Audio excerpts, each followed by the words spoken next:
BX1 +. Le face-à-face. On va parler de violences sexuelles maintenant et de notamment l'organisation d'une manifestation et d'un boycott ce soir dans la foulée du mouvement Balance ton bar. On va se demander ce que cette mobilisation peut obtenir, comment l'interprète et y réagit le monde de la nuit notamment. On va débattre de tout ça avec Anna Toumazov. Elle est activiste féministe et une des co-organisatrices de la manifestation d'aujourd'hui. On aura le docteur Charlotte Rousseau qui est gynécologue au CHU Saint-Pierre, co-responsable du Centre bruxellois de prise en charge des violences sexuelles, parce que l'accueil des victimes est évidemment une donnée très importante dans ce dossier. Et puis on aura également Lorenzo Serra, qui est le cofondateur de la fédération Brussels Night, qui est donc une association qui représente le monde de la nuit, les boîtes de nuit bruxelloises. On les retrouve dans un instant. On va d'abord planter le décor avec vous, Arnaud Bruckner. Cette manifestation, comment ça se fait qu'on en arrive là? Alors, c'est l'affaire Balance ton bar qui a débuté mi-octobre. De nombreux témoignages de jeunes filles s'accumulent alors sur les réseaux sociaux, notamment sur ce compte Instagram Balance ton bar. Des témoignages qui dénoncent le fait que leur auteur a été drogué et pour certains agressé sexuellement par la suite par des employés de 2 bars du cimetière d'Ixelles, le WAF et le El Café.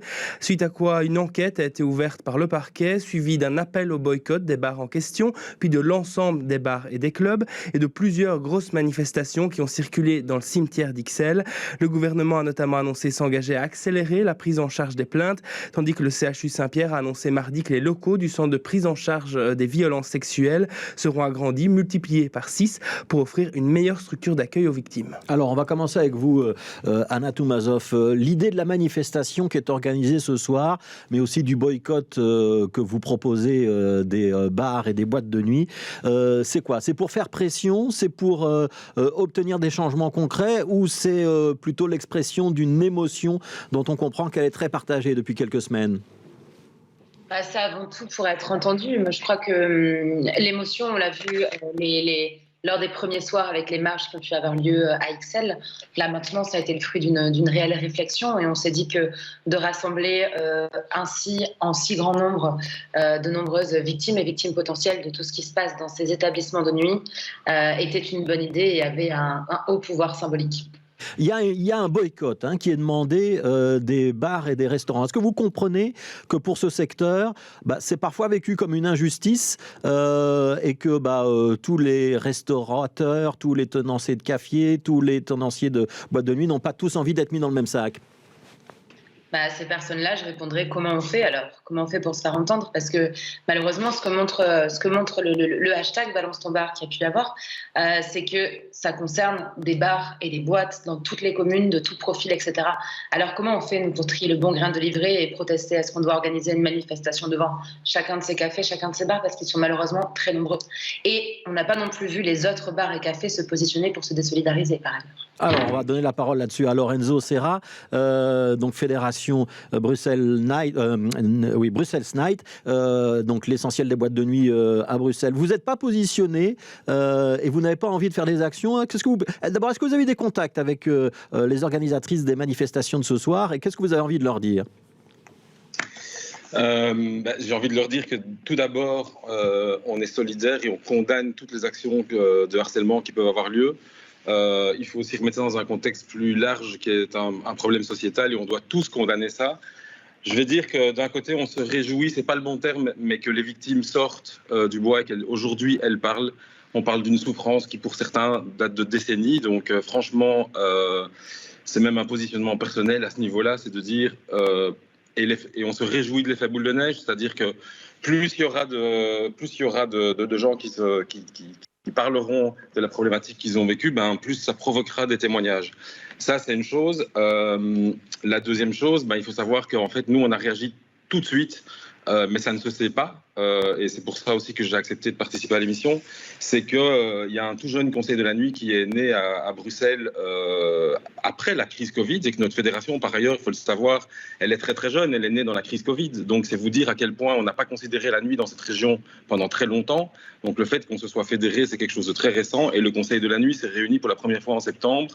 Et pour la deuxième fois, à notre demande, ainsi qu'à la demande de visite Bruxelles et de la commune de Bruxelles, on s'est réunis pour justement parler du problème de harcèlement, faire un statut de la situation et aussi parler du manque de moyens par rapport à cette problématique, puisque il faut savoir qu'à ce jour, il y a un mi-temps sur la région de Bruxelles-Capitale qui travaille sur les problèmes de harcèlement, et ça a été à l'initiative d'une ASBL privée, donc ce n'est absolument pas une initiative politique et publique. Donc c'est vraiment une problématique sur laquelle à laquelle on doit répondre. Le Conseil de la nuit est hyper sensible à ça. On a écrit une note avec 4 axes stratégiques. On l'a écrit en une semaine et on l'a envoyé à 3 cabinets au niveau régional et à 2 cabinets au niveau de la ville et de Bruxelles et d'Ixelles. Donc il faut savoir que ça bouge, qu'on travaille aujourd'hui pour faire changer les choses, parce qu'on veut que ça change et parce que la fédération a été créée pour travailler sur la nuit du 21e siècle et pas sur celle du 20e siècle. Quand Anna Toumassov dit nous on a une difficulté, comment on fait pour séparer le bon grain de l'ivraie? Je vous pose juste une question sur ce thème-là avant de continuer le tour de table. Est-ce que vous pouvez reconnaître qu'à l'intérieur du monde de la nuit, il y a certains bars ou certaines boîtes de nuit qui n'ont pas fait ce qu'il fallait jusqu'à présent? Est-ce que vous pouvez émettre ce constat, ce jugement ou pas? Le jugement à émettre, c'est qu'il n'y a pas de mode d'emploi en fait. C'est-à-dire que dans la réaction aujourd'hui, il n'y a pas de protocole, il n'y a pas de charte. Rien n'a été fait pour travailler sur le harcèlement. Il faut appeler un chat, c'est-à-dire que il n'y a aucune ASBL, aucune association qui a travaillé sur le harcèlement en milieu festif. Donc on a travaillé sur les violences sexuelles, on a travaillé sur beaucoup de sujets, mais et aussi dans le sein privé, parce qu'il faut quand même rappeler que énormément de viols ont lieu en présence d'une personne en qui on a confiance. Mais donc il faut savoir que dans le milieu festif, c'est un travail qui a commencé au maximum 2, 3, voire 4 ans dans des festivals, pas dans le milieu nocturne. Donc, bien sûr que c'est très compliqué de faire la différence entre les lieux. Pardon, je mets un club qui a travaillé sur le sujet depuis 2-3 ans et qui l'a fait savoir. Mais je pense que chaque entreprise privée travaille sur les problématiques de la nuit, dont toutes les violences. On est là pour réguler toutes les problématiques nocturnes et qui sont liées au comportement nocturne. Donc dont le harcèlement fait partie. Ouais. On va y revenir et on essaiera d'être un petit peu plus concret et pratique. Dans quelques minutes, Lorenzo Serra, je voudrais te donner la parole pour terminer le premier tour de table à Charlotte Rousseau. Il y a quelque chose que Lorenzo Serra a dit, c'est qu'il y a certaines victimes qui ont attendu des années, parfois 10 ans pour parler, Charlotte Rousseau. Vous qui êtes donc dans l'accueil des victimes, est-ce que c'est quelque chose de si surprenant que ça ou pas ? Non, pas du tout. Bonjour. Donc, on sait à l'heure actuelle que la majorité des victimes de violences sexuelles ne portent pas plainte, voire ne dévoilent pas leur violence, même pas auprès d'un proche. Donc, on pense que seuls 8 à 16% des victimes vont porter plainte seulement, en espérant que grâce à l'émergence de tous ces mouvements, de la médiatisation, de l'émergence des centres pour la prise en charge des violences sexuelles, peut-être ce chiffre va augmenter. Mais à l'heure actuelle, effectivement, les études ne parlent que de 8 à 16% de plaintes et probablement la moitié seulement des victimes de violences sexuelles en parleraient même à un proche. Ouais. Vous recevez, je crois, à peu près 400 à 500 victimes par an dans un centre de prise en charge qui était dimensionné au départ pour 300 visites annuelles, si je ne me trompe pas. Ça veut dire que l'augmentation de votre capacité qu'on a citée tout à l'heure avec Arnaud Bruckner, elle est nécessaire.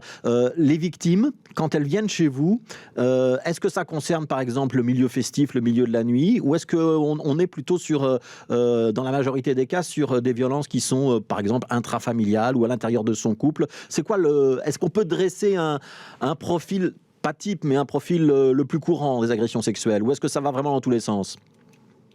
Alors, 2 choses. D'abord, je voulais juste corriger. Donc, notre centre ne va malheureusement pas être multiplié par 6. Ça, c'est une information fausse en ce moment, mais multiplié par 3. Maintenant, ce sera déjà ça de prix. C'est une demande qu'on fait depuis très longtemps auprès des politiques et des hôpitaux pour augmenter notre centre. Et enfin, on va pouvoir le faire. En ce qui concerne votre question, donc, il n'y a pas de profil type. On a effectivement des victimes suite à des agressions dans le milieu de la nuit, dans le milieu intrafamilial, par des connaissances. On a eu énormément pendant le Covid, pendant des lockdown parties, donc on n'a pas un profil type. À savoir que, de nouveau, dans les chiffres, la majorité des violences sexuelles ont effectivement lieu en milieu intrafamilial et notamment par le partenaire, mais on sait aussi que c'est elles qui portent le moins plainte. Donc, ça n'est pas parce qu'on a une proportion X de victimes d'un type dans notre centre qu'elle reflète la réalité, malheureusement, loin de là. Alors, je reviens vers Anne Toubazov. On a entendu Lorenzo Serra dire on est un petit peu démunis, on n'a pas de charte, on n'a pas de mode d'emploi, si je puis dire, pour avoir des bonnes pratiques dans le milieu de la nuit. D'abord, le fait qu'il accepte ce débat, qu'il soit en face de vous, est-ce que vous avez envie de lui dire quelque chose? Et est-ce que vous êtes prête à lui tendre la main? Est-ce qu'il y a des revendications précises ou un cahier des charges ou un calendrier d'action que vous pourriez lui proposer? Alors, déjà, c'était Anna. Et ensuite, sur le fait d'avoir accepté le débat, non, bien sûr, je pense que de toute façon, ce serait compliqué de ne pas l'accepter dans les conditions parce que là, on s'est rendu compte, je veux dire, je crois que les problèmes dans le monde de la nuit, c'est un secret de polichinelle, hein. C'était juste pas donné à voir aux yeux du grand public, mais on sait qu'il y a des gros clubs bruxellois que je ne citerai pas, qui ont été les premiers à vouloir vite instaurer des labels safe, etc. Chez qui, en fait, il y avait d'énormes scandales cet été. C'est juste qu'ils avaient loisir de ne pas y faire face. Là, actuellement, je pense que les acteurs du monde de la nuit sont obligés de réagir, et c'est aussi en ce sens qu'on organise le boycott ce soir, pour faire le plus de bruit là-dessus. Bien sûr qu'on sait qu'il n'y a pas que dans les lieux de nuit qu'il y a malheureusement un problème lié aux violences sexuelles. C'est partout, tout le temps, comme Charlotte Rousseau vient de le rappeler. Maintenant, voilà, tendre la main, je ne sais pas, en fait, la question, c'est est-ce qu'il y a une réelle volonté de changement? Est-ce que des moyens vont être mis en place, etc. Et je sais que dans certains clubs, ça commence effectivement à être mis en place. Mais là, on va attendre, on va être vigilante, que ce ne soit pas juste un effet soufflé. Vite, il y a une actu brûlante, on y réagit, et puis hop, ça retombe. Ouais. Lorenzo Serra, il y a un enjeu commercial aussi pour vous, hein. Il y a une question d'image, mais il y a un enjeu commercial. C'est-à-dire que si les jeunes filles ne se sentent plus en sécurité dans vos établissements, elles risquent de ne plus y aller. Oui, mais c'est valable pour n'importe quelle problématique, ça. Donc effectivement, je pense qu'il y a un enjeu commercial, mais la question n'est pas là. La question est de savoir que, là tout à l'heure je disais, parce que je ramène ça d'un point de vue macro, il n'y a rien qui existe. Donc ça, il faut quand même le dire. Et c'est valable pour toute la Belgique. Je suis désolé de l'apprendre aux gens s'ils ne le savent pas, mais d'un point de vue macro, il n'y a rien. Il y a maintenant des individus ou des sociétés ou des entreprises de nuit qui sont sensibles à ça et qui travaillent dessus depuis, pour certains, 20 ans. Il y a 2 festivals en Belgique qui ont commencé à mettre en place des projets pilotes pour travailler contre le harcèlement en milieu festif, de manière à un moment pouvoir donner le résultat de ce travail au clubbing. Et c'est bien sûr, quand je disais là tout de suite, la Brussels by Night Federation, elle a été créée pour travailler sur la nuit du XXIe siècle. Le harcèlement est clairement dans notre PDF de présentation de la fédération depuis le moment où on l'a fait, c'est-à-dire il y a 1 an et demi. Moi, je suis personnellement dans un festival de musique électronique à Bruxelles où on travaille sur le harcèlement. On a monté un programme qui s'appelle United Against Harassment. Donc, très clairement, il y a aujourd'hui des opérateurs qui ont pris la main et qui veulent travailler. C'est aussi l'objectif de la note qu'on a écrite à la région, qu'on a envoyée via Visit Brussels, puisque c'est Visit Brussels qui est le modérateur du Conseil de la nuit, qu'on a envoyé à 3 cabinets régionaux avec un plan très, très clair dans lequel il y a 4 axes, avec une demande de moyens financiers, puisque aujourd'hui, il n'y a pas d'argent qui a été débloqué pour mettre en place du travail. Donc, la main est tendue de notre côté aussi, parce qu'il faut savoir qu'on travaille déjà avec des ASBL comme Modus, on a rencontré Plan Sacha, on a rencontré les filles tranquilles. Donc il y a déjà un grand travail qui a démarré il y a plus de 2 ans sur Bruxelles. Pas grand monde le sait, et c'est évident qu'il faut qu'on arrive avec une méthodologie pour que les clubs, mais aussi les bars, les restaurants, n'importe qui puisse réagir, parce qu'évidemment la complexité, c'est que nous sommes tous à géométrie variable. Un club où il y a 1500 personnes n'a pas les mêmes moyens qu'un bar où le gérant fait lui-même le bar. Donc la problématique est complexe, non seulement dans la problématique elle-même, mais en plus dans que faut-il faire, comment réagir.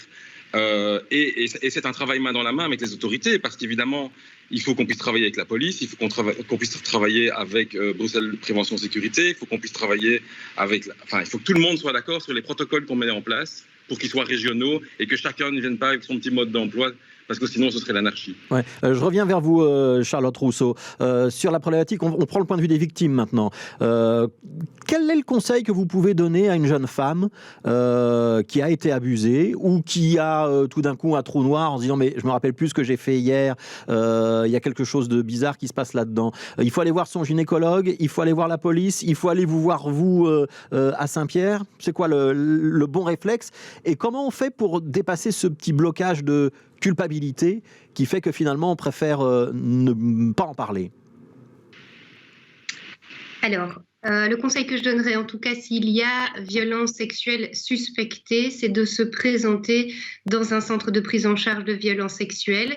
C'est entre guillemets le mieux puisqu'on va pouvoir offrir une prise en charge multidisciplinaire par des gens formés spécifiquement pour cette problématique, et on va pouvoir notamment faire une prise en charge médicale, délivrer des antibiotiques et d'autres médicaments pour éviter des infections sexuellement transmises, une pilule du lendemain, et proposer une suite par une prise en charge psychologique, mais aussi également judiciaire si la patiente le désire, si par exemple ou le patient d'ailleurs le désire, parce qu'on peut également porter plainte dans notre centre et appeler ainsi des inspecteurs de police formés spécifiquement dans la violence intrafamiliale et sexuelle qui peuvent venir notamment enregistrer des plaintes au centre. Ça veut dire que si une victime se présente chez vous, elle a toutes les options d'un coup. C'est-à-dire que non seulement elle va être prise en charge d'un point de vue psychologique et médical, mais en même temps, elle pourra déposer plainte, elle n'aura pas besoin d'aller en plus au commissariat après. J'ai bien compris. C'est ça. Alors, il y a des petites subtilités, mais pour les faits récents, c'est ça. En règle générale, si les faits sont un peu plus anciens, il est possible qu'on réoriente le patient, la patiente vers la police et qu'un entretien est réalisé secondairement avec la police. Mais en règle générale, donc effectivement, c'est ça, c'est-à-dire qu'on a vraiment au niveau fédéral désiré réaliser des centres dans lesquels la prise en charge pouvait être multidisciplinaire et directe et pas envoyer la victime d'un bout à l'autre de sa ville pour être pris en charge par différentes personnes. Ouais. Qu'est-ce que vous pouvez dire sur ce sentiment de culpabilité ou d'incompréhension qui fait qu'on se referme sur soi et que finalement on ne parle pas? Alors, je ne suis pas psy, je pense que mes collègues pourraient en dire beaucoup pendant des heures. C'est un sentiment qu'on connaît comme étant normal post-agression sexuelle, quoique bien entendu pas du tout justifié, mais ressenti par la plus grande majorité des victimes. Il faut savoir que dans aucun cas, quelles que soient les circonstances de la violence sexuelle, dans aucun cas, la victime n'est coupable. Maintenant, voilà, ce sont des belles paroles. Encore faut-il pouvoir l'entendre, l'accepter. C'est une des choses sur lesquelles on va travailler, notamment au niveau du centre et notamment avec nos psychologues, c'est de pouvoir justement diminuer ce sentiment et faire disparaître ce sentiment de culpabilité qui peut émerger chez les victimes de violences sexuelles. Alors, la manifestation de ce soir, elle est en mixité non choisie. On va faire un petit focus sur ces termes-là, ce concept, Arnaud Bruckner. C'est même la non-mixité choisie, plutôt. Petite correction, il s'agit tout simplement du fait que lors d'un événement ou d'un rassemblement, les organisateurs choisissent de la réserver à un ou plusieurs groupes sociaux qui s'estiment discriminés ou opprimés, l'événement venant donc exclure les personnes considérées comme discriminantes ou oppressantes. Alors à travers l'histoire, ces rassemblements en non-mixité choisie ont déjà eu lieu à plusieurs reprises. On voit les premiers exemples dans les années 70 au sein des mouvements féministes, mais aussi antiracistes et LGBT. Mais évidemment, des exemples d'événements réservés aux femmes, par exemple, existent bien avant les années 70 sans y avoir apposé ce terme de non-mixité choisie. On pense notamment, à titre d'exemple, au Club des citoyennes républicaines révolutionnaires fondé durant la Révolution française. Alors, Anna Toumazov, ce soir, c'est donc une manifestation en non-mixité choisie. Ça veut dire qu'on ne désire pas que les hommes soient présents. Ça veut dire que vous considérez que c'est une revendication de femmes et uniquement de femmes ? Non, mais ça on l'a dit et redit. En fait, si les hommes cisgenres, donc qui ne sont pas transgenres, veulent venir, ils peuvent venir. Juste, le but, c'est que nous, on ait le pouvoir ce soir. Et c'est aussi d'éviter que des survivantes d'agressions sexuelles ou de viols ne soient obligées d'être confrontées en pareille manifestation à leurs violeurs. Parce qu'on connaît aussi des hommes qui font preuve de grande bonne volonté et qui, au final, ma foi, ne sont pas mieux que tous ceux qui le dénoncent. Ensuite, je crois que la non-mixité, c'est un non-débat au final. Enfin, je veux dire, quand on prend les assemblées politiques, les assemblées, parfois les conférences de rédaction, tout ça, c'est de la non-mixité qui dit pas son nom en fait. C'est juste que comme c'est des hommes blancs, ça choque beaucoup moins. Mais voilà, là l'idée en tout cas ce soir, c'est de mettre au centre en tout cas les personnes qui ont besoin de reprendre du pouvoir et de reprendre le pouvoir sur la nuit, parce que c'est ça qui s'est passé. C'est que dans des lieux où on est censé être en sécurité, où on fait attention à comment on rentre, où on fait attention à ce qu'on boit, en cachant le couvert de nos verres, etc., on trouve le moyen de quand même être drogué parce que les violeurs sont parmi nos staffs. Donc c'est le loup dans la bergerie, c'est un peu pénible. Et moi, ce qui me chiffonne un peu, c'est quand même qu'il y a des patrons de boîtes et de bars à Bruxelles. On sait depuis des années que ce sont non pas des complices, mais des agresseurs, voire pire. Alors, personne n'a rien dit jusque-là. Enfin, je veux dire, c'est un peu drôle de venir sur ça maintenant parce que ça pète au visage finalement. Lorenzo Serra, j'ai envie de vous poser cette question-là. Est-ce que finalement, il n'y a pas un défaut de mixité dans votre milieu? C'est-à-dire, c'est pas un milieu tenu essentiellement par des hommes. Est-ce qu'il y a des femmes dans les staffs? Est-ce que c'est pas ça un des problèmes? Alors, franchement, ça fait quand même quelques années qu'on assiste à un changement. Est-ce qu'on n'a jamais eu des statistiques pour savoir le pourcentage d'hommes et de femmes dans notre métier? Je vais revenir à ce que je disais avant. Notre fédération n'existait pas il y a 1 an et demi. Il n'y a pas de statistiques à Bruxelles pour venir là-dessus. Il faut rappeler qu'avant la période Covid, on ne savait pas le nombre de boîtes de nuit à Bruxelles. On ne sait toujours pas le nombre de bars de nuit à Bruxelles. Il n'y a jamais eu une vraie étude à Bruxelles pour pouvoir quantifier ça. Donc forcément, je n'ai pas les chiffres pour vous dire le nombre d'établissements tenus par des hommes et des femmes, mais je peux vous dire que tous les jours, dans notre fédération, nous travaillons entre hommes et femmes et avec aussi la communauté LGBTQIA++, et que si vous regardez les clubs open air qu'on a fait cet été pour mettre en avant la nuit et les dés, vous allez voir que la mixité s'y trouvait. Donc c'est clairement un travail en route, et évidemment que j'appelle toutes les femmes et la communauté LGBTQI à faire plus de soirées, à ouvrir plus d'établissements, parce qu'il n'y a pas de raison que ce soit simplement des hommes qui soient à la barre. Et peut-être qu'il faudrait se poser la question de savoir pourquoi est-ce que beaucoup d'hommes sont à la barre et moins de femmes. Si c'est le cas, ça vaut la peine de se poser la question. Est-ce que c'est une question de cycle de vie? Est-ce que c'est une question... Je n'en sais rien en fait. Ouais, mais ça semble quand même être le cas, hein, Lorenzo Serra, on ne va pas se voiler la face. C'est plutôt un milieu masculin, le milieu des patrons des boîtes de nuit. Alors c'est plutôt un milieu masculin sans aucun doute, mais quelle en est la raison? Ça c'est la bonne question à poser, c'est-à-dire que je ne pense pas que le milieu lui-même ait rejeté les femmes dans l'organisation d'événements nightlife ou dans l'organisation de festivals. Ouais. Une dernière question, Lorenzo Serra, est-ce que vous êtes un peu vexé, voire plus déçu de ce mouvement de boycott ce soir ou pas? Ni vexé ni déçu, c'est pas le bon terme. Blessé peut-être pour tous ceux qui travaillent contre depuis un certain temps. Ce que je voudrais quand même, ce qui est important à dire quand même, c'est que dans le milieu de la nuit est quand même aussi le fait d'action des minorités, et la nuit est clairement, créativement faite par la minorité qui est elle-même souvent victime de harcèlement. Donc c'est sûr que pour certains, c'est compliqué à vivre, mais c'est tout à fait compréhensible. Et je vais revenir à ce que je disais tout à l'heure, en début de l'intervention, c'est qu'on soutient cette démarche et on condamne tous les harceleurs, qu'ils soient dans notre milieu ou ailleurs. Ils n'ont rien à faire là, dans la vie d'aujourd'hui, et c'est un problème sociétal qui doit être pris en main par les politiques pour agir dès l'éducation et dès l'enfance, parce que ça n'est pas le cas. Les cours d'éducation sexuelle en Belgique n'ont pas lieu dans plus de 15 à 20% des écoles pour parler de contraception et pas parler du reste. Donc je pense que c'est très très important aujourd'hui d'agir à tous les niveaux de la société pour aller contre ce phénomène qui est franchement scandaleux. Ouais. Charlotte Rousseau, est-ce que vous êtes d'accord avec ça? On a une lacune dans notre éducation? Oui, je pense qu'à l'heure actuelle, on peut effectivement dire que tous les enfants et adolescents ne bénéficient pas de cours sur la sexualité, comme c'est le cas dans certains cas, que ça ne sont pas encore des initiatives fédérales, et que probablement sensibiliser les enfants dès le plus jeune âge sur l'égalité entre les sexes, les genres, la violence sexuelle, le consentement et effectivement tout ce qui est la vie sexuelle et affective en plus ne pourra être que bénéfique dans les années futures. Et un dernier mot de conclusion, Anna Toumassov. Vous avez entendu Lorenzo Serra qui étale sa bonne foi. Est-ce que je vous repose la question que je vous ai posée tout à l'heure. Est-ce qu'on peut envisager que les associations féministes qui, avec vous, appellent à manifester ce soir, rencontrent dans les prochains jours, aux prochaines semaines, le monde de la nuit et que vous puissiez travailler sur des propositions concrètes? Est-ce que c'est possible ou est-ce que c'est pas encore le moment? Alors, moi, déjà, par rapport à la bonne foi, je vais redire un truc. Le milieu de la nuit bruxellois, c'est un tout petit milieu. On sait, on a des noms de gens qui sont super puissants, qui sont des violeurs en série. Il va falloir maintenant arrêter. C'est une accusation qui est un petit peu grave, quand même, ça, Anna Toumassov. Donner aucun nom. Donc, il n'y a pas d'accusation, il n'y a pas de diffamation.